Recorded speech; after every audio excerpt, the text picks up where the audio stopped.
පුතේ මම ඔයාලට අද කියා දෙන්න හදන්නේ කුලක පාඩම. මේ කුලක පාඩම ඔයගොල්ලෝගේ පොතේ 19 වන පාඩම. හරිද? මේකෙන් විභාගයට අනිවාර්ය ප්‍රශ්නයක් එනවා. ඒ නිසා හැමෝම හොඳට අහගෙන ඉන්න ඕන මේ පාඩම ගැන. අනිත් එක පුතේ දැන් කාට හරි මේ දැන් මම දෙන නෝට් එක දැන් මම වීඩියෝ එකකින් ඉන්නේ කරන්නේ.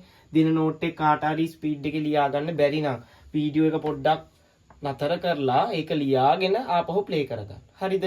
හැමෝම අනිවාර්යයෙන්ම නෝට් එක ලියා ගන්න ඕන. මම මේකෙන් ගණන් වගේක් තියෙනවා. ඒ ටික දාන්නම් ගෲප් එකට. ඒ ටික හැමෝම හදලා ඊළඟ දවසේ පන්ති වෙන දවසේ අරන් එන්න ඕන හැමෝම. හරිද? හරි. ලියන්න කට්ටිය මාතෘකාව පුතේ කුලක. හරි පුතේ. ඔන්න දැන් මම මුලින් කියා දෙනවා මේ බෝඩ් එකේ ටිකක් ලියලා තියෙනවා. හරි මේ මොනවද කියලා මම කියන්නම්. ඊට කලින් කියා දෙන්න ඕන දැන් කුලක පාඩමනේ අපි කරන්න හදන්නේ. මේ කුලක පාඩමේ ඔයාලා කියන්න ඕන පුතේ මොකද්ද කුලකයක් කියන්නේ කියලා. මුලින් අපි නෝට් එක ලියාගෙන ඉමු. මම ඊට පස්සේ පැහැදිලි කරන්නම්. හරිද? ලියන්න හැමෝම තරුවක් දාලා පුතේ මෙහෙම. හරි. ලියන්න මෙහෙම. නිශ්චිතව හඳුනාගත හැකි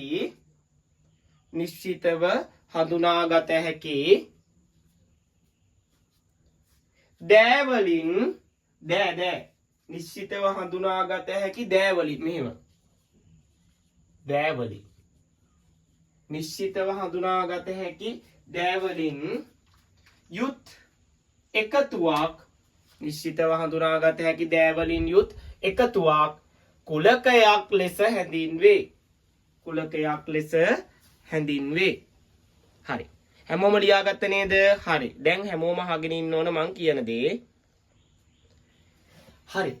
අපි එහෙනම් දැන් කුලකයක් කියන්නේ මොකද්ද කියලා බලමු. කුලකයක් කියන්නේ පුතේ හොඳට අහගන්න හැමෝම. කුලකයක් කියලා කියන්නේ හරියටම කියන්න පුළුවන් උත්තර තියෙන ඒවාට. සරලවම කිව්වොත් ඒක. දැන් සාමාන්‍ය නෝට් එක කියන්නේ නිශ්චිතවම හඳුනාගත හැකි දෑවලින් යුත් එකතුවක්. ඒ කියන්නේ බලන්නකො දකුණු පළාතේ දිස්ත්‍රික්ක නිශ්චිතව හඳුනා ගන්න බැරිද ඔයගොල්ලන්ට? පුළුවන්. ඒකට එන උත්තර මොනවද?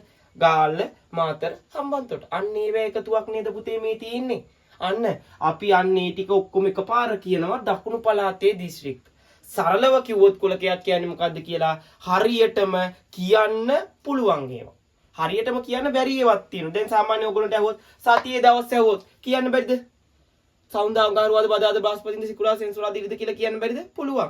අන්න ඒ වගේ හරියටම කියන්න පුළුවන් ඒවා පුතේ කුලක. හරියටම කියන්න බැරි ඒවා කුලක නෙවෙයි. තේරුණාද හැමෝටම? මොකද එහෙනම් කුලකයක් කියන්නේ නිශ්චිතවම කියන්න පුළුවන් ඒවා. ඒ කියන්නේ හරියටම කියන්න පුළුවන් උත්තර කියන්න පුළුවන් නම් අන්න ඒ වගේ හැම එකක්ම පුතේ කුලක ගණයට තමයි අයිති වෙන්නේ. මම එහෙනම් උදාහරණ ටිකක් පැහැදිලි කරන්නද ඔයගොල්ලෝ තව ටිකක් තේරෙන්න? හරි. බලන්නකො පොඩ්ඩක්. මෙන්න මේ දකුණු පළාතේ දිස්ත්‍රික්ක කියන එක කුලකයක්ද? දකුණු පළාතේ දිස්ත්‍රික්ක කුලකය. ඒක කුලකයක්ද?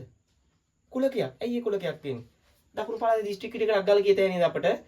හරියටම කියතේ. එකක්වත් වැඩිපුර නැහැ. දිස්ත්‍රික්ක 3යි තියෙන්නේ. 3ම විතරයි තියෙන්නේ. හරියටම කියතේ නේද? ගාල්ල, මාතර, හම්බන්තොට. ඔන්න. හරියටම කියන්න පුළුවන්. අන්න ඒ වගේ හරියටම කියන්න පුළුවන් ඒ පුතේ කුලක. හරි. සතිය දවස් ටිකක් කියන්න පුළුවන් නේද හරියටම? තව මේක ඉංග්‍රීසි හෝඩියේ ස්වර අක්ෂර කුලකය. මෙන්න මේක කුලකයක් දානවා.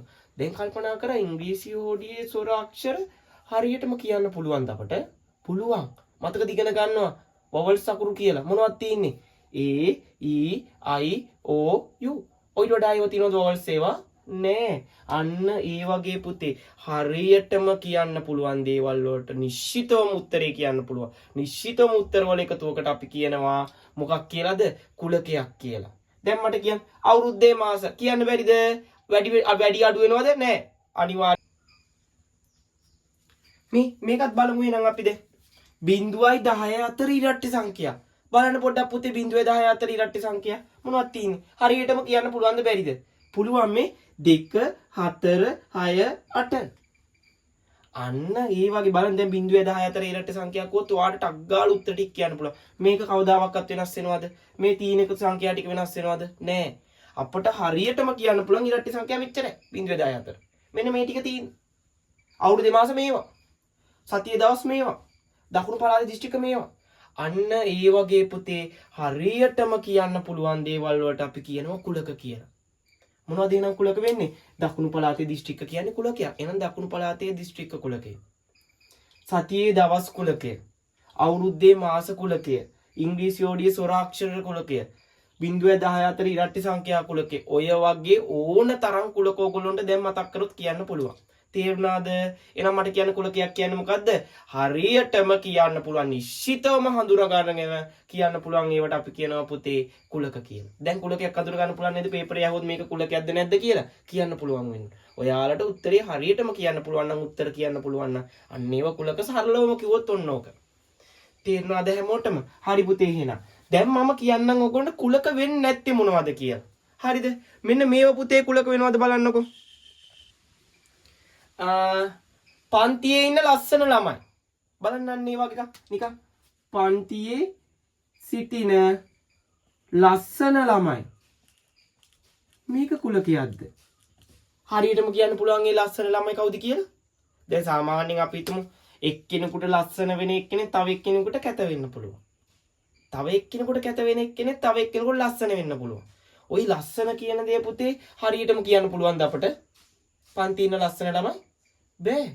ඒක පුද්ගලයාගෙන් පුද්ගලයාට සාපේක්ෂව වෙනස් වෙනවා. එක එක්කෙනාට කැමති විදියට ඒක. සමහරක් අය කැමති, සමහරක් අයට ලස්සනයි. සමහරක් අයට ලස්සනයි, සමහරක් අයට ලස්සනයි. අන්න ඒ වගේ මේවා හරියටම කියන්න බෑ පුතේ. අන්න ඒ වගේ හරියටම උත්තරයක් කියන්න පුළුවන් දේවල් තමයි කුලක. හැබැයි හරියටම උත්තරයක් කියන්න බැරි ඒවා. ඒව කුලක නෙවෙයි. මේව කවදාවත් කුලක වලට අයිති වෙන්නේ. හේතුව හරියටම කියන්න පුළුවන් උත්තරයක් අපිට බෑ. තව මම මෙහෙම කියන්න. හරියටම කියන්න බැරි එකක් කුලකයක් වෙන්නේ නැති එකක්. මේක උස ළමයි. දැන් උස ළමයි. දැන් උස ළමයි ඉස්කෝලේ ඉන්න උස ළමයි. හොයන්න පුළුවන්ද? දැන් මම ඉන්න. දැන් මම දැන් ඕගොල්ලෝ පන්තියට ආවොත් අටවසරේ පන්තියට ආවොත් මම ටිකක් උසයි. ඕගොල්ලන්ට වැඩි. හරිද? දැන් ඔයා ගියොත් එක වසරේ පන්තියකට. එතකොට ඔයා උසයි නේද? එතකොට උස කියන එක්කෙනා හරියට හොයන්න පුළුවන්ද අපිට? බෑ එහෙම. මට වඩා තව උසය ඇති. එතකොට මම මිටියිනේ. අන්න ඒ වගේ හරියටම කියන්න බෑ මම උසයි මම මිටි. එහෙම කියන්න බෑ අයියේ. මට වඩා උසය ඉන්නත් පුළුවන්, මට වඩා මිටියයි ඉන්නත් පුළුවන්. හරියටම කියන්න බෑ ඒක. අන්න ඒ වගේ පුතේ අහන්න. අන්න ඒ වගේ හරියටම කියන්න බැරි ඒවා අපි කවදාවත් කුලක වලට ගන්නෙ නෑ. හරියටම උත්තර ගන්න පුළුවන් ඒවට තමයි අපි කියන්නේ කුලක කියලා. තේරුණාද? දැන් පැහැදිලිද? එහෙනම් කුලකයක් කියන්නේ මොකද්ද? නිශ්චිතවම හඳුනා ගන්න පුළුවන් දේවල්. තේරුණාද? දේවල් අයිති වෙන මේක තමයි අපි කියන්නේ කුලකයක් කියලා. සරලවම කිව්වොත් ඔන්න ඕක. මුලින් ඉගෙන ගන්න තියෙන්නේ ඔන්න ඕක. හැමෝටම පැහැදිලි නේද? හරි. එහෙනම් ලියන්න මාතෘකාව යටින් මෙහෙම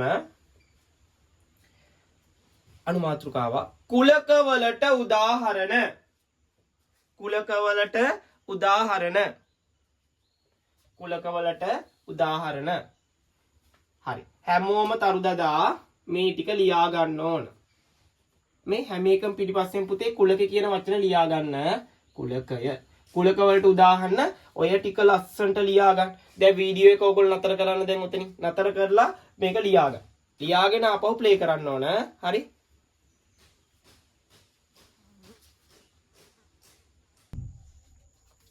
හරි. දැන් ඔන්න ඕගොල්ලෝ හැමෝම දැන් කුලක කියන්නේ මොනවද?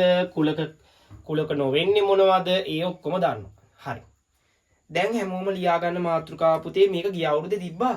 මම තව පොඩ්ඩක් ආපහු සැරයක් මතක් කරන්නම්. හරි. ලියන්න මෙහෙම කුලකයක් ලියන්න හැමෝම කුලකයක් අවයව සංගලවරහන් තුල ලියා දැක්වීම. කුලකයක අවයව සංගලවරහන් තුල ලියා දැක්වීම. කුලකයක අවයව සංගලවරහන් තුල ලියා දැක්වීම. ඔන්න දැන් කියා දෙන්න හදන්නේ මොකද්ද මේ කුලකයක් අවයව සංගලවරහන් ඇතුළේ ලියන්න. මොනවද මේ අවයව? ඇඟේ තියෙන අවයවද? නෑ. අහගන්න හොඳේ. හරි. හොඳට අහගන්න. කුලකයක තියෙන අවයව මොනවද? මේ මොකද්ද මේ සංගලවරහන් ඇතුළේ ලියනවා කියන්නේ? හොඳට අහගන්න. ඕගොල්ලන්ට මතකද පුතේ කුලකයක් ලියන ආකාර තුනක් අපි ගිය අවුරුද්දේ කරා. මොකද්ද? නිශ්චිතව හඳුනාගත හැකි පොදු ලක්ෂණයක්. අනිත් එක මොකද්ද? අවයව සංගලවරහන් තුල ලිවීම. අනිත් එක මොකද්ද? වෙන් රූප සටහනකින් දැක්වීම. ඔය තුනේ දෙවනි එක මතකද? අවයව සංගලවරහන් තුල ලියන එක. හරි. ඔන්න දැන් ගිය අවුරුද්දේ මතක නැති යනවා මම ආපහු මතක් කරන්නම් පොඩ්ඩක්. අහගන්න. පුතේ අවයව කියලා කියන්නේ හොඳට මතක තියාගන්න කුලකයක. මේ බලමු මේ කුලකෙ මට කියන්නකෝ. මොකද්ද? දකුණු පළාතේ දිස්ත්‍රික්ක කුලකය. මෙන්න මේක පුතේ දැන් මෙන්න මේකේ අවයව සංගල වරහන් ඇතුළේ ලියන්න කියනවා. අවයව කියන්නේ මොකක්ද දන්නවද? මේකට එන උත්තර. දකුණු පළාතේ දිස්ත්‍රික්ක වලට එන උත්තර මොනවද? ගාල්ල මාතර හම්බන්තොට. ඔන්න ඕවට තමයි අපි පුතේ කියන්නේ මොකක් කියලාද? අවයව කියලා. කුලකයකදී අපි ඕවට උත්තර කියලා කියන්නේ කැතයිනේ. අපි මොකක් කියලාද කියන්නේ? අවයව කියලා. තේරුණාද? හරි. හරි. අපිට ආවට ගියාට මේකේ දැන් අර පොඩි කාලේ වගේ දැන් 5 වසරේ වගේ දකුණු පළාතේ දිස්ත්‍රික්ක ලියන්න කිව්වම ගාල්ල මාතර හම්බන්තොට කියලා ලියන්න පුළුවන්. හැබැයි පුතේ දැන් මේක අපි කුලකයක් විදිහට සලකන්නේ.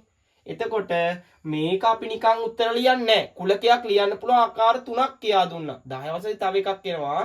දැන්ට ඒක ඕනේ. ඔය තුනෙන් පිට වෙන කිසිම ක්‍රමයකින් කුලක ලියන්න බෑ. දැන් අද කියා දෙන්නේ අවයවයක් විදිහට ලියන්න. අවයව සංගල වරහන් තුල ලියන්නේ.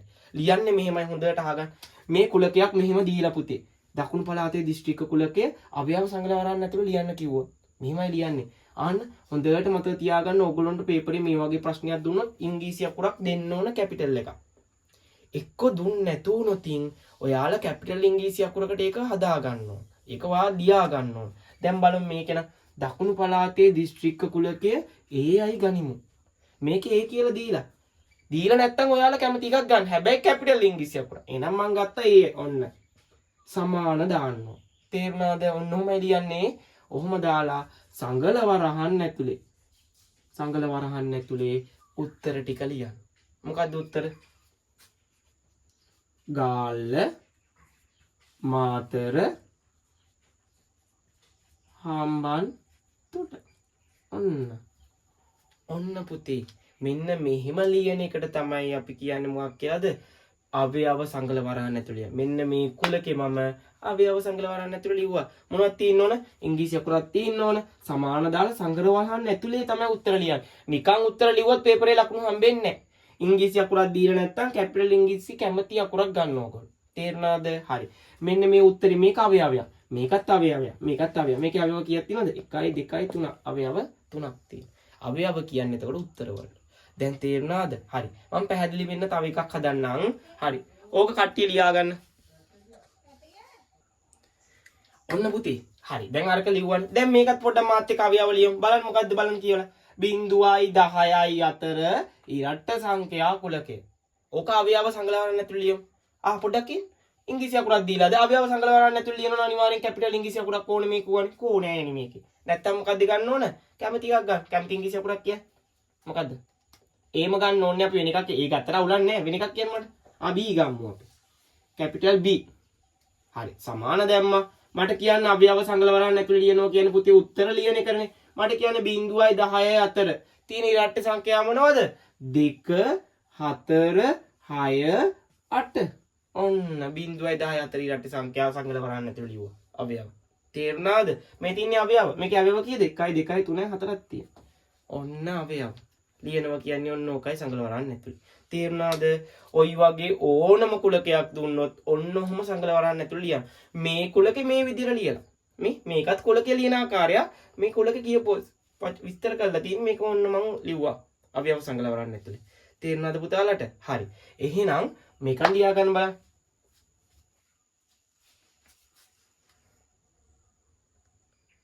හරි. දැන් අරක ලියාගත්ත හැමෝම මේක තනියම කරන්න ඕන. හරිද? මොකද්ද මේ කියලා තියෙන්නේ? C කියලා මේ මොකක්ද ඉංග්‍රීසි අකුරක් දීලා? C අණු. අන්න ඉංග්‍රීසි අකුර දීලා අපට C අණු සතියේ දවස් 7 කුලකය. නැත්නම් සතියේ දවස් කුලකය. සතියේ දවස් ටික දන්නවනේ හරියටම කියන්න පුළුවන් නේ. හරි. ඔයාලා ලස්සනට ලියලා C දාලා සමාන දාලා සංගල වරහන් ඇතුළේ උත්තර ටික ලියලා ලස්සනට අවයව සංගල වරහන් ඇතුළේ ලියන්න ඕන. තේරුණාද? ඕක තනියම කරන්න ඕන. හරිද? එහෙනම් හැමෝම ප්‍රශ්නේ ලියාගෙන දැන් කරන්න ඕකටක් ගාලා තනියම. ඔන්න දැන් හැමෝටම කුලක අඳුර ගන්න පුළුවන්. හරියටම කියන්න පුළුවන් දේවල්. කුලක කියලා දන්නවනේ දැන්. ඒක හරි. කුලක අවයව සංගල වරහන් ඇතුළේ ලියන්නත් පුළුවන්. තේරුණාද හැමෝටම? ওই ටික හොඳටම පුළුවන්නේ. බැරි කෙනෙක් ඉන්නවනම් ආපහු මුලට ගිහිල්ලා ආපහු බලලා හොඳට තේරුම් ගන්න මේ ටික. තේරුණාද? හරි. හරි පුතේ. ඊළඟට කියා දෙන්නේ මම ඕගොල්ලොන්ට දැන් ඔන්න කුලක අඳුර ගන්න පුළුවන්.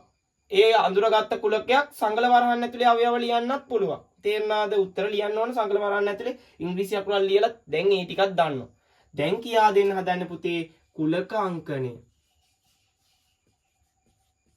මේ කුලකාංකණය යටතේ පුතේ මෙන්න මෙහෙම සංකේත දෙකක් ඉගෙන ගන්න තියෙනවා. මොකද්ද මේ සංකේත දෙක? එකක් මෙන්න මේක. මෙන්න මෙහෙම. අනිත් එක පුතේ ඕකම තමයි මෙන්න මෙහෙම එකම ඇඳලා මෙන්න මෙහෙම කපල. තේරුණාද? ඔන්න ඔය සංකේත දෙක ඉගෙන ගන්න ඕන. හරිද?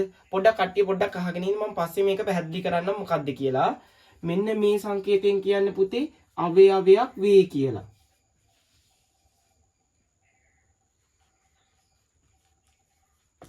මේකෙන් කියන්නේ පුතේ අවයවයක් නොවේ කියලා. මොකද්ද? මේ තියෙන්නේ අවයවයක් වේ මෙහෙම කපලා තියනවා නම් අවයවයක් නොවේ කියලා. තේරුණාද? හැමෝම පොඩ්ඩක් ඕක මතක තියාගන්න. මම දැන් තව ටිකකින් පැහැදිලි කරනවා මොකද්ද මේ සංකේතයෙන් අපි කරන්නේ කියලා. හරි? අවයවයක් වේ අවයවයක් නොවේ. අවයව තිබ්බේ කොහෙද? අර කුලකවල නේද? හරි. කුලකවල අර උත්තර වලටනේ අපි අවයව කිව්වේ. අන්නේ සම්බන්ධ දෙයක් තමයි මේකෙන් කරන්න හදන්නේ. මේ තියෙන්නේ අවයවයක් වේ. මේකෙන් කියන්නේ අවයවයක් නොවේ කියන අදහස. තේරුණාද? හරි. මේක ලියා ගන්න ටක් ගන්න මාතෘකාව ලියන්න කුලක අංකණය කියලා. ලියලා මේ දෙක ලියලා ලස්සනට පාට පෑනින් කොටු කර ගන්න ඕන හැමෝම. හරි. ඉක්මන් කරන්න කට්ටිය. හරි පුතේ. ඔන්න මම දැන් පැහැදිලි කරන්න හදන්නේ අර ලකුණෙන් මොකද්ද වෙන්නේ කියලා. හරි. මේක බලන්නකො මේක බලන්න එපා. මේක විතරක් බලන්න. මේ මොකද්ද මේ ලියලා තියෙන්නේ? ඒ සමානයි සංගල වරන් ඇතුලේ ගාල්ල මාතර හම්බන්තොට. පොඩ්ඩක් මතක් කරගන්න. මේ ලියලා තියෙන්නේ පුතේ අර කුලකයක් අවයව සංගල වරන් ඇතුලේ නේද? මොන කුලකෙද මේ නා ලියලා තියෙන්නේ? දකුණු පළාතේ දිස්ත්‍රික්ක කියන කුලකෙනේ ඔය ලියලා තියෙන්නේ. අන්නේ කුලකේ පුතේ මෙන්න මෙහෙම පේපර් එකේ අවයව සංගල වරන් ඇතුලේ ලියලා දීලා. අවුලක් නැහැනේ කුලකයක් මෙහෙම ලියන්න පුළුවන් උත්තර විදියට. තේරුණාද? හරි. ඔන්න සංගල වරන් ඇතුලේ දීලා. කුලකයක් ලියලා. ඒ කුලකේ ඉංග්‍රීසි අකුර මොකද්ද? ඒ කියන කුලකේ තමයි මේ ලියලා තියෙන්නේ. තේරුණාද? ඒ කියලා ඉංග්‍රීසි අකුරක් දිනා මේ කුලකට ඉංග්‍රීසි අකුර අයිති වෙන්නේ ඒ. එහෙනම් ඒ කුලකේ. හරි. මේ ඒ කියන කුලකෙට පුතේ මොනවද ඇවිල්ලා තියෙන අවයව? ගාල්ල, මාතර, හම්බන්තොට. දැන් ඔන්න ඕක අපිට මෙහෙම කියතේ. මේ මම හිතන්න පොඩ්ඩක් ගාල්ල කියන උත්තරේ. පුතේ අවයවයක් වෙනෝනේ. අවයවයක් කියන්නේ උත්තරයක් නේද? ඒ කියන කුලකේ ඒ කියන්නේ මේකට නේද පුතේ? හොඳට බලන්න. ගාල්ල කියන්නේ අවයවයක් වෙනවා පුතේ. මොකද? ගාල්ල තියෙන අවයවයක් වෙනවා කියලා. මොකද? අවයවයක් විදියට තියෙනවා. මොකද? ඒ කුලකේ. එහෙනම් අපිට ඕක ලියත හැකියි පුතේ මෙහෙම. ගාල්ල අවයවයක් වේ ඒ කුලකේ. ඔහොම සිංහලෙන් විස්තර කරොත් ඔය. නැත්තම් අපිට ටක් ගාලා කෙටි ක්‍රමයක් තියෙන මෙන්න මෙහෙම සංකේත මගින් මෙහෙම. ගාල්ල අවයවයක් වේ කියන එක අපි කොහොමද ලියන්නේ? මෙන්න මෙහෙම. අවයවයක් වේ ඒ වල ඒ කුලකේ. ගාල්ල අවයවයක් වේ ඒ කුලකේ. ඔන්න මෙහෙම ලියන්න පුළුවන් මෙහෙම සිංහලෙන් ලියන එක. හරි. මට කියන්න මාතර අවයවයක් වෙනව නේද ඒ කුලකේ? ආයක සිංහලෙන් ලියුවොත් කොහොමද අපි සංකේතය ලියන්නේ? මාතර අවයවයක් වෙනවා මොන කුලකේද? ඒ කුලකේ. ඔන්න. අන්න අපට ගාන පහසුවට මෙහෙම සංකේත දාලා ලියන්න පුළුවන්. තේරුණාද? ඔන්න ඔය වගේ ඕනම කුලකයක් අවයව විදියට දුන්නොත් ඒ අවයවය ඔන්න ඔහොම ලියන්න පුළුවන්. තේරුණාද හැමෝටම? හරි. අපහැදිලි අයට මම තව එක ගානක් කියා දෙන්නම්. මේක ලියා ගන්නකො බලන්න කට්ටියත් එක්ක ලස්සන්ට මේ සිංහලෙන් ලියලා මේ විස්තරේ මෙහෙම සංකේතයෙන් ලියන්න. ලියා ගන්න ඔය ටික. ටක් දාලා.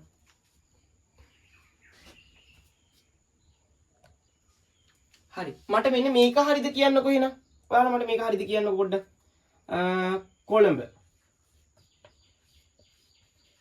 කොළඹ අවයවයක් වේ ඒ කුලකේ. ඒ කියන්නේ කොළඹ කියන එක්කෙනා අවයවයක් කියන උත්තරයක් වෙනවලු ඒ කියන කුලකේ. මේ බලන්න. ඒ කියන කුලකේ කොළඹ කියලා වචනයක් තියෙනවද බලන්න. ඒ කුලකෙට අයිති වෙලා තියෙන අවයව මොනවද? ගාල්ලයි, මාතරයි, හම්බන්තොටයි විතරයි. කොළඹ අයිති වෙලාද? නෑ. එහෙනම් මෙයා ලියලා තියෙන එක හරිද වැරදිද? වැරදි. මොකද කොළඹ අවයවයක් වෙන්නේ නැහැ, උත්තරයක් වෙන්නේ නැහැ කවදාවත් ඒ කුලකේ. ඇයි ඒ කුලයකට අයිති උත්තර තියෙන්නේ ගාල්ල, මාතර, හම්බන්තොට විතරයි. අවයව ඒ තුන විතරයි. එහෙනම් කොළඹ අවයවයක්ද? නෑ. මෙහිම ලිව්වොත් වැරදි. හැබැයි මෙහිම ලිව්වොත් හරි. මොකද්ද මේ කියන්නේ? මේක තේරුම කියන්න මට පොඩ්ඩක්. කොළඹ අවයවයක් වේද නොවේද මේක කියන්නේ? නොවේ ඒ කුලකේ. ඒ කියන එකේ ඒ කියන්නේ මේකටනේ. අන්න ඒකේ උත්තරයක් වෙන්නේ නැල්ලු. අවයවයක් වෙන්නේ නැල්ලු. අන්න ඒක. කියවන්නේ කොහොමද? කොළඹ අවයවයක් නොවේ මොන කුලකේද පුතේ? ඒ කුලකයේ. තේරිච්ච අය තේරුණාද? හරි. මේක ලියා ගන්න නම් කට්ටිය. ඔකත් ලියා ගන්න බලන්න.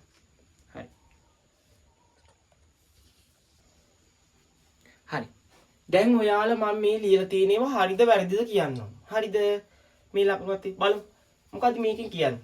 7 කියන එක්කෙන අවයවයල්ලු මෙන්න මේකේ. මේකේ ළමයි අවයව ටිකමනේ දීලා තියෙන්නේ. එතකොට බලන්න 7 කියන එක්කෙනා මෙතන ඉන්නවද? මේ අවයව ගොඩේ ඉන්නවද? නෑනේ. එහෙනම් 7 මියාගේ අවයවයක් කියලා තියෙන එක හරිද? නෑ වැරදි. එහෙනම් මේක වැරදි. මේකට යම් බලමු. අඹ කියන එක්කෙනා අවයවයක්ලු පළතුරු වල. ඊ මොකද්ද? අඹ කියන එක්කෙනා ඉන්නවලු පළතුරු වල. මට කියන්න අඹ කියන්නේ පළතුරක් නෙවෙයිද පුතේ? පළතුරක්. එතකොට අඹ කියන්නේ අනිවාර්යයෙන්ම පළතුරක්. එහෙනම් පළතුරු ගොඩට මේ අඹ කියන එක්කෙනා අයිති. උත්තර වලට එනවා පළතුරු කිව්වොත් අඹ එකත් අයිති වෙනවා. අඹ ගෙඩියත් අයිති වෙනවා. එහෙනම් මට කියන්න අඹ කියන්නේ අනිවාර්යයෙන්ම උත්තරයක් පළතුරු වල. ඒ කියන්නේ අවයවයක් විදිහට ලියන්න පුළුවන්.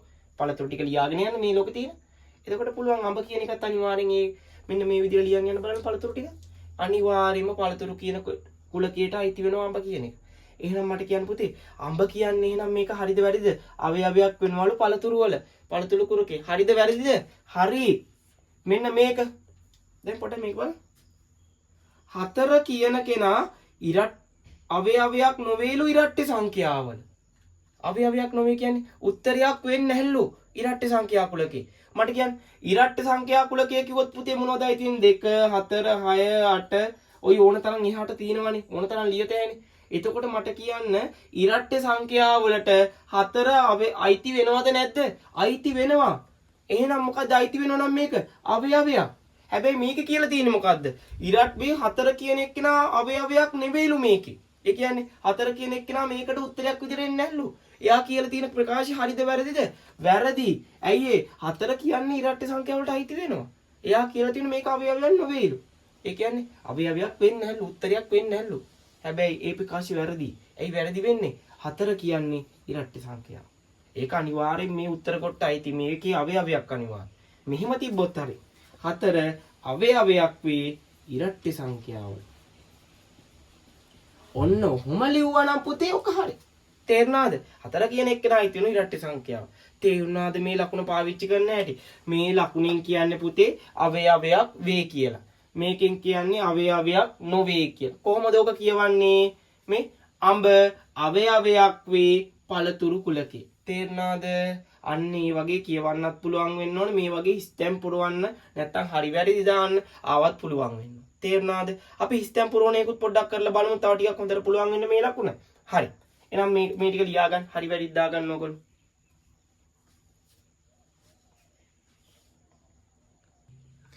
ඔන්න හරි. අපි දැන් දාලා බලමු මෙන්න මේ අවයවයක් වෙනවද නැද්ද කියලා බලමු උත්තරයක් වෙනවද නැද්ද කියලා. මට කියන්න පුතේ 3. අවයවයක් කියන්නේ උත්තරයක් වෙනවද ඔත්ති සංඛ්‍යාවල? ඔත්ති සංඛ්‍යාවලට ඒක අයිතිද? 3 කියන එක. මේක දැන් අපි අවයව ලියන් ගියොත් 3 ලියන්න පුළුවන්ද මේකට? පුළුවන්. 3 කියන්නේ මොකද්ද? ඔත්ති සංඛ්‍යාව. එහෙනම් 3 ඔත්ති සංඛ්‍යාවල අනිවාර්යෙන්ම මොකක් වෙනවද? අවයවයක් වෙන්න ඕන. උත්තරයක් වෙන්න ඕන. ඔත්ති සංඛ්‍යාව කිව්වම 3 අයිති වෙන්න ඕන. තේරුණාද දැන්? අවයවයක් වෙනවා කියන්නේ උත්තරයක් වෙනවා කියන එක. අවයවයක් කියන්නේ මේක උත්තරයක් නෙවෙයි කියන එක. හරි. මට කියන්න ඉසෙට් ඉංග්‍රීසි යෝඩියේ ස්වර අක්ෂරයක්ද නැද්ද? ඉසෙට් කියන එක්කන අවයවයක් විදිහට තියෙනවද නැද්ද? මොනවද ස්වර අක්ෂර? වවල් අකුරු මොනවද? A E I O U. ඔය ටිකෙන් එහා එකක් තියෙනවද? නැහැ. එහෙනම් මට කියන්න පුතේ ඉසෙට් කියන්නේ ස්වර අක්ෂරයක්ද?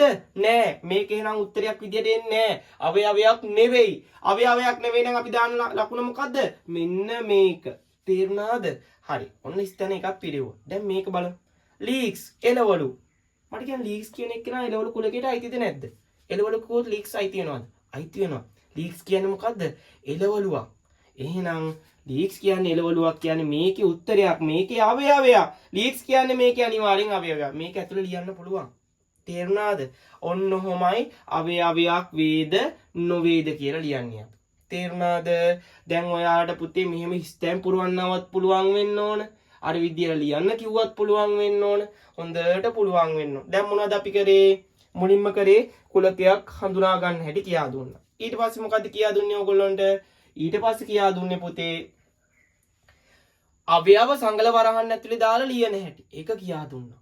ඊට පස්සේ මෙන්න මේ සංකේත දෙකේ තේරුමත් එක්ක කියා දුන්නා. මේකෙන් කියන්නේ මොකද්ද? අවයවයක් වේ. මේකෙන් කියන්නේ අවයවයක් නොවේ. ඒ කියන්නේ උත්තරයක් වේ, උත්තරයක් නොවේ කියන එක වගේ අදහසක්. තේරුණාද? හරි. ඊට පස්සේ මේ සංකේති භාවිතා කරන හැටි, ස්තැම් පුරවන හැටි, හරි වැරදි දාලා මේව තේරුම් ගන්න හැටි, ඒ ඔක්කොම කරා. තේරුණාද? ඒ ටික හොඳටම පුළුවන් වෙන්න ඕන. හරි? හරි. මේ ටිකත් ලියා ගන්න කට්ටියටක් ගාලා. ඔන්න දැන් ඒ ටික ඔක්කොම හරි. දැන් ඊළඟට මම අලුත් කොටසකට යන්න හදන්නේ. ඊළඟ මාතෘකාවට. දැන් ඔයාලට පුළුවන් කුලකයක් හඳුනා ගන්න පුළුවන්. අවයව සංගල වරන්න ඇතුළේ ලියන්න පුළුවන්. අර සංකේත දෙකේ භාවිතා කරන හැටි දැන් දන්නවා. දැන් අපි මං හැමෝම ලියාගන්න එනම් මාතෘකාව පුතේ අවයව සංඛ්‍යාව. ලියන්න මාතෘකාව අවයව සංඛ්‍යාව. හරි. ඔන්න එහෙනම් හැමෝම බලන් ඉන්නවා. දැන් පේපර් එකේ මෙන්න මෙහිම දෙයක් ඇහුවොත් ප්‍රශ්නයක් කොහොමද ලියන්නේ කියලා මම මේ කියා දෙන්න හදන්නේ. ඔන්න පුතේ මම දැන් කුලකයක් ලියන්නම් අවයව සංගල වරන්න ඇතුළේ මෙහිම B කියලා කුලකයක් තියෙනවා. ඒකේ උත්තර වලට අවයව විදිහට ලියන්නේ ගාල්ල මාතර හම්බන් තොට. මොනවද පුතේ මේ තියෙන්නේ? ගාල්ල මාතර මේ මොන කුලක එකක්ද මේ අවයව විදිහට ලියලා තියෙන්නේ? දකුණු පළාතේ දිස්ත්‍රික්ක කුලකෙනෙත් මේ අවයව විදිහට ලියලා තියෙන්නේ. හරි. හරි. ওই දකුණු පළාතේ දිස්ත්‍රික්ක කියන එක තමයි පුතේ මම මේ ලියලා තියෙන අවයව සංගල වරන්න ඇතුළේ. මොකද ඒක ඉංග්‍රීසි අකුර B. හරි. ඔන්න මේක දැන් පුළුවන්. ඔයාලා දකුණු පළාතේ දිස්ත්‍රික්ක කුලකයේ අවයව විදිහට ලියන්නකොත් මෙහෙම ලියන්න පුළුවන්. ඒක අවුලක් නැහැ. හරිද? ඒක නෙමෙයි දැන් මෙතන කියන්නේ. මෙතන කියන්නේ අවයව කීයක් තියෙනවද කියලා. මට කියන්නේ මේකේ අවයව කීයද? උත්තර 1 2 3. අවයව කීයක් තියෙනවද? ගාල්ලයි මාතරයි හම්බන්තොටෙන් කීයද කියන්නේ? 1 2 3. අවයව 3ක් තියෙනවා. එහෙනම් පුතේ පේපර් එකේ අපෙන් අහන්නේ සිංහලෙන් අහන්නේ අවයව ගණන ලියා දක්වන්න. එහෙම අහන්නේ. අහන්නේ මෙන්න මෙහෙම. මෙන්න මෙහෙම අහන්නේ. ඔය අවයව ගණන ලියන්න කියලා ලියන්නේ අහන්නේ මෙන්න මෙහෙම. n සිම්පල් n අකුර ලියලා කුලකේ ඉංග්‍රීසි අකුර දෙනවා. වර අහන්න ඇතුලේ. කුලකේ මොකද්ද b? මේකේ තේරුම තමයි පුතේ b කියන කුලකේ අවයව ගණන ලියන්න කියලා. මෙහෙම ලියලා දීලා තියෙනවා නම් පේපර් එකේ ඕකෙන් අහලා තින්නේ b කියන කුලකයක් තියෙනවලු කොහේ හරි බලන්නලු. මෙන්න මේ b කියන කුලකේ අවයව කොච්චර තියෙනවද කියලා. මේ n වරහන b කියලා දාලා තින්නේ අන්න ඒක. b කියන කුලකේ අවයව කොච්චරක් තියෙනවද කියලා. මට කියන්න B කියන කුලකේ අවයව කීයක් තියෙනවද? 1 2 3. ඔන්න අවයව ගණන 3යි. NB කියන්නේ එතකොට කීයද පුතේ? 3යි. තේරුණාද? හරි මේක ලියා ගන්න. මම තව එකක් හදා ඉක්මන් කරා.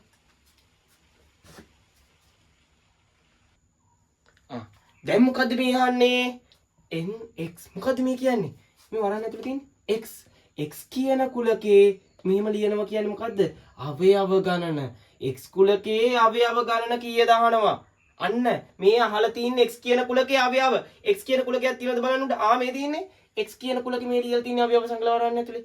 x කුලකේ තමයි මේ ලියලා තියෙන්නේ. ඕකේ අවයව ගණන කීයද? 1 2 3 4 5යි. අවයව ගණන කීයද? 5යි. එහෙනම් x කීයද? 5යි. තේරුණාද හැමෝටම? අන්න මෙහිම ලියනවා කියන්නේ පුතේ අවයව ගණන අහනවා කියලා. ඔයාලට කරන්න තියෙන්නේ ඒ කුලකෙට ගිහිල්ලා අවයව ගණන කීයද කියලා ලියන එක. තේරුණාද හැමෝටම? හරි. මේක ලියා ගන්න. හරි පුතේ. මේ බලන්න මේ මොකද්ද ලියලා තියෙන්නේ? m කියලා කුලකයක් දීලා සතියේ දවස් කියලා කුලකයක්. සතියේ දවස් කුලකය. එතකොට පුතේ අපින් අහන මේකේ මෙහිම.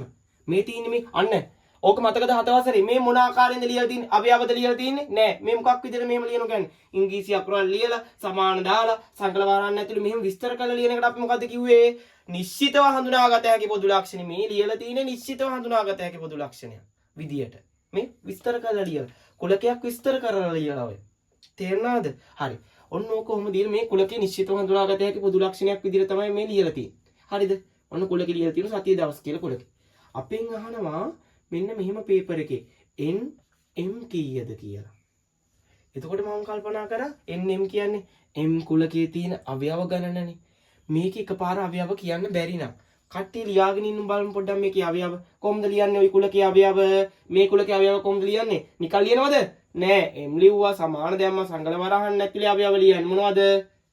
සඳුදා අඟහරුවාදා බදාදා ඔගොල්ලෝ ලියාගෙන මෙතන ඉන්න නැති හින්දා බ්‍රහස්පතින්දා සිකුරාදා සෙනසුරාදා ඉරිදා. ඔයගොල්ලෝ එක දිගට ලියන් යන පුතේ මගේ ඉඩ නැති හින්දා. හරි. ඔන්න අවයව ලියුවා. අවයව ලියනවා කියන්නේ උත්තර ලියන එකනේ. ඔන්න මෙහෙම නිශ්චිතව හඳුනාගත හැකි පොදු ලක්ෂණයක් විදිහට දීපු එක මම අවයව විදිහට ලිව්වා. මට කියන්නේ මේකේ අවයව කීයක් තියෙනවද? 1 2 3 4 5 6 7. අවයව කීයද? 7යි. එහෙනම් මට කියන්නේ m කියන කුලකේ අවයව ගණන කීයද? 7යි. ඔයාලට මෙහෙම නිශ්චිතව හඳුනාගත හැකි පොදු ලක්ෂණේ දුන්නත් පුතේ අවයව ලියලා අවයව ගාන ලියන්න පුළුවන් වෙනවා. තේරුණාද? හරි. මේක ලියා ගන්නකො. මම ඔයගොල්ලන්ට තව එකක් කියා දෙන්න.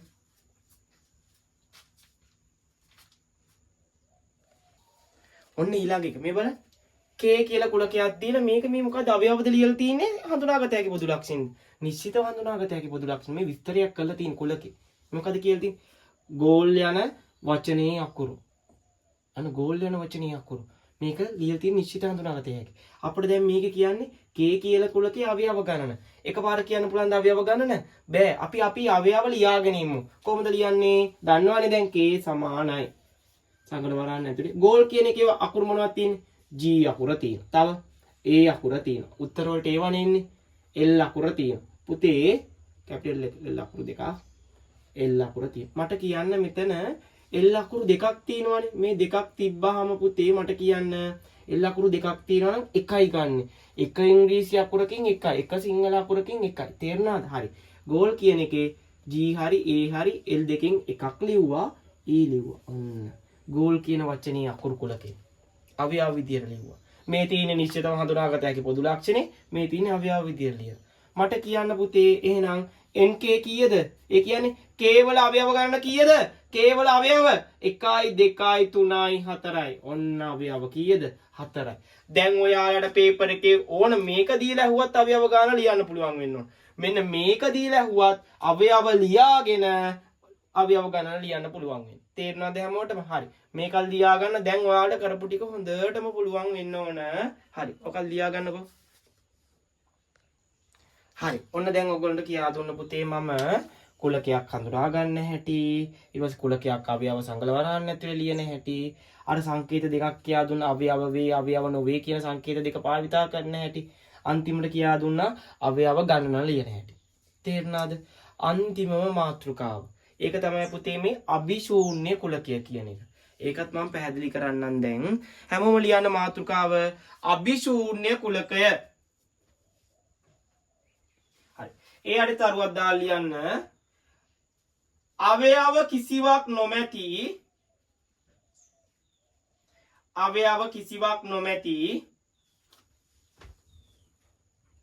කුලකයක්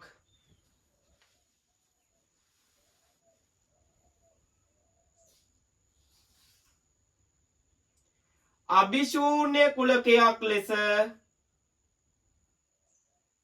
හැඳින්වේ. අභිශූන්‍ය කුලකයක් ලෙස හැඳින්වේ.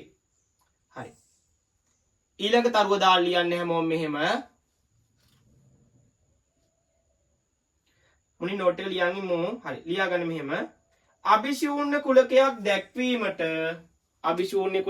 දැක්වීමට එන්න මේක. හිස් සංගල වරහන් දෙකක් එකලම. මේක ලියාගන්න. හරි. ඊට පස්සේ මේක. එතන ඉස්සර මේ ටික ලියාගන්න. බිඳුවල් ලියලා එහෙම කපමු. මේක හෝ මේක. හරිද? ලියාගත්තද? හරි.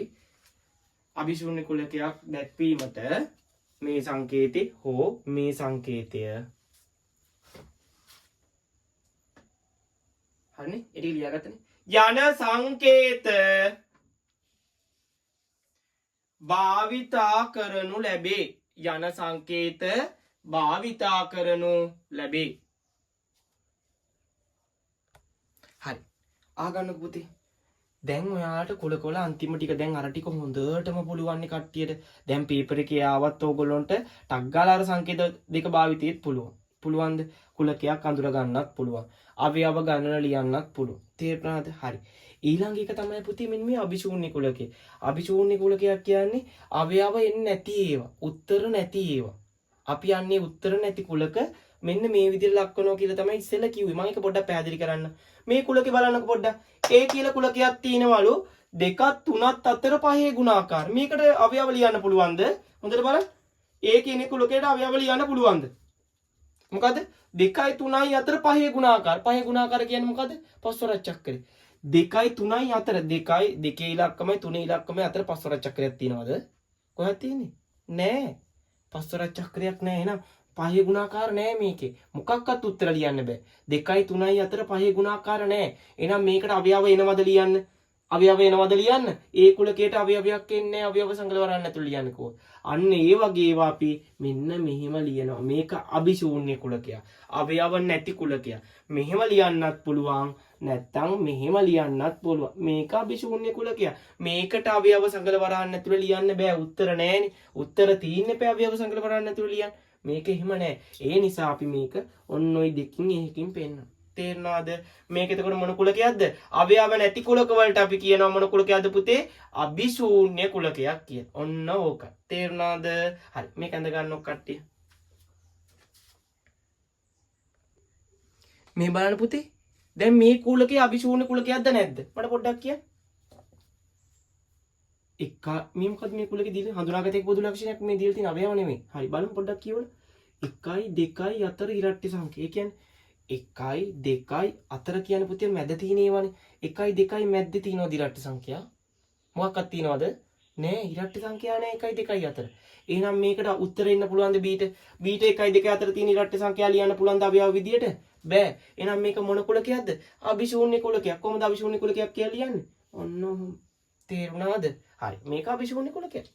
එහෙනම් මෙහෙම ලියන්න කැමති නම් කැමති කෙනෙකුට මෙහෙම ලියත හැයි. කැමති නම් කැමති කෙනෙකුට මෙහෙම ලියන්නත් පුළුවන්. තේරුණාද පුතේ? අන්න හරි. ඔන්න ඔහොම අපි අභිශූන්‍ය කුලකයක්ද නැද්ද කියලා බලන්න. තේරුණාද? මේක අභිශූන්‍ය කුලකේ අවයව තියෙනවා නම් ඒවා අභිශූන්‍ය නෙවෙයි. මේකේ අවයව නැහැ. එහෙනම් මේක අභිශූන්‍ය කුලකයක්. මේ දෙකෙන් එකක් විතර ලියලා තියෙනවා. තේරුණාද? හරි. ඔන්න ඔය ටික තමයි පුතේ කුලක පාඩමේ තියෙන්නේ. මොකද්ද මුලින් කරේ? කුලක හඳුනා ගැනීම. ඊට පස්සේ මොකද්ද කළේ? අවයව සංගල වරහන් ඇතුළේ ලියන්න තියා දුන්නා. ඊට පස්සේ මොකද්ද කරේ මම? අවයව සංගල වරහන් ඇතුළේ ලියුවට පස්සේ මොකද්ද කරේ? අර සංකේත දෙක නේද? අවයවයක් වේ, අවයවයක් නොවේ කියන සංකේත දෙක. අන්න ඒ ටිකත් හොඳට බලා ගන්න. හරිද? ඊට පස්සේ කියා දුන්නේ මොකද්ද? අර අවයව ගණන ලියන හැටි. අවයව ගණන ලියන හැටි. ඒක කියා දුන්න නේද? ඒක කියා දුන්නා. හරි. අවයව අර n a වගේ එකක් දීලා අවයව ගණන ලියන හැටි. ඒක බලා ගන්න. ඊට පස්සේ කියා දුන්න පුතේ ඔයගොල්ලන්ට අභිශූන්‍ය කුලකය. ඔන්න ඔය ටික තමයි මේ පාඩමෙන් තියෙන්නේ. ඔය ටික හොඳටම තේරුණා නම් විභාගෙදි නිකම්ම පේපරේ කොට දාගන්න පුළුවන්. තේරුණාද පුතාලට? හරි. එහෙනම් කට්ටිය ආපහු මුලේ ඉඳලාම නෝට් එක පෙන්නලා බලන්න. හරිද? දැන් මේක ඉවරයි කියලා ටක් ගාලා පොත වහන්න එපා. ආපහු මුලින් ඉඳන් බලන්න. බලලා ඉන්නකෝ. හරිද? ඔක්කොම මුලින් ඉඳන්ම බලලා මම මේ දෙන පේපර් එක ගෲප් එකට දාන පේපර් එක හැමෝම කරන්න. කරලා අරන් ඉන්න. තේරුණාද? හරි.